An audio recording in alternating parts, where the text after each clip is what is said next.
This is for informational purposes only. Consult your tax advisor for guidance specific to your situation. The government just gave high earners a major tax tool. Most people in sports and entertainment don't know it exists. If you're earning serious income, contract money, endorsements, residuals, appearance fees, you're probably paying a tax rate you don't love. Today, I want to walk you through something called cost segregation and why the law that passed last July changed the math significantly for people in your position.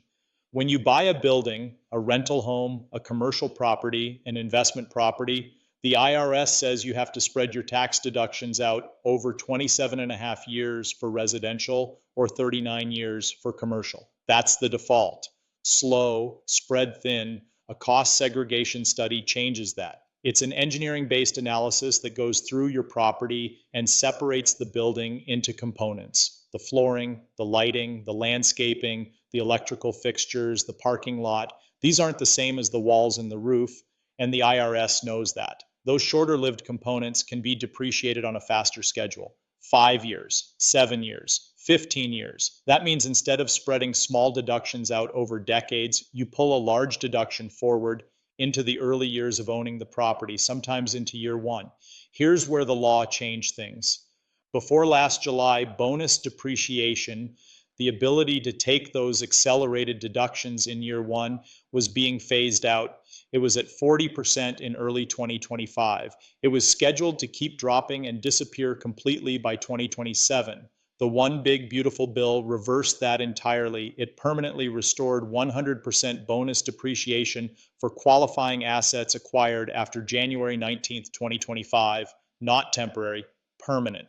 What that means in practice: when a cost segregation study identifies those shorter-lived components in your property, you can now write off the full value of those components in year one, not 40%, not spread over 5 years, 100% in the year you put the property into service. Let me give you a straightforward example, not your specific situation, because that depends on your CPA and your structure. But here's how the math looks in general terms. Say you purchase a $3 million investment property.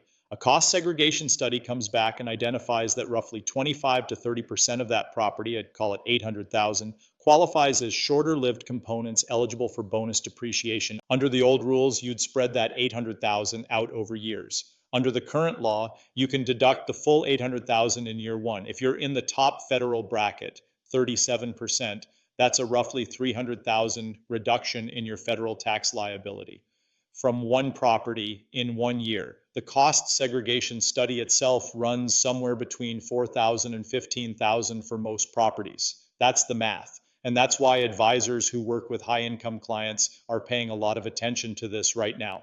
Now, here's the part I want to be straight with you about, because this is where it gets more specific and where your tax advisor earns their fee. The IRS distinguishes between passive income, rental income, for example, and active income, your contract, your salary, your endorsements. By default, real estate losses are passive. That means they offset passive income first, not necessarily your contract money. There are legal strategies that can change that: short-term rental structures with material participation, real estate professional status, but these require specific conditions and they're not automatic. Your situation depends on how the property is structured, how it's used, and how your CPA sets it up. What I will say is this: even when losses are passive and can't immediately offset your active income, they don't disappear. They carry forward. And when you eventually sell or when your income situation changes, they're there waiting. Real estate tax strategy is a long game. And the Big Beautiful Bill just made the long game a lot more interesting. I work with clients in sports and entertainment who are looking at coastal California real estate and even Maui, Hawaii real estate as a place to invest, not just to live, but to hold. And a meaningful part of those conversations now involve cost segregation. The properties that work best for this strategy are income producing rentals, short-term rentals, small commercial holdings, not your primary residence.